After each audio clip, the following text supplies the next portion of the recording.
Per lo scultore veneziano Giorgio Bortoli si chiude l'impresa un percorso iniziato 20 anni fa.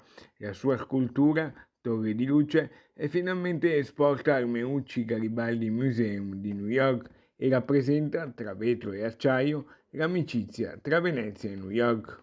Un successo, centinaia di persone nel parco del museo, ben cinque sindaci di municipalità di New York, tantissima gente, soddisfattissimo. Due città d'acqua, due città verticali, Venezia e New York, campanili e grattacieli, vetro e acciaio.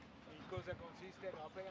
Consiste in una torre, un'archiscultura così definita dal magnifico rettore Follin, un incrocio tra architettura e scultura, campanile di San Marco contenuto nel Metropolitan Life Tower di New York.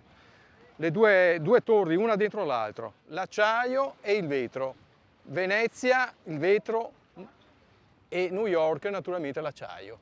Questa conclusione rappresenta un sogno inseguito e finalmente realizzato dall'artista con tenacia e passione. La scultura viene fatta a Marghera, viene portata a Venezia nel Canal Grande con la Regione del Veneto, Palazzo Ferrofini, esposta in biennale e sono oltre 20 anni di movimentazione, di percorso itinerante.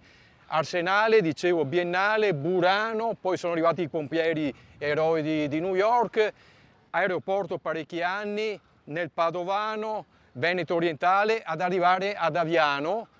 È un significato, un rafforzamento tra l'Italia e l'America, tra la nostra grande comunità di italo-americani che se l'aspettavano da tempo. Poi abbiamo avuto il Covid, abbiamo avuto la guerra, ci ha rallentato questi ultimi 2 anni, però ce l'abbiamo fatta.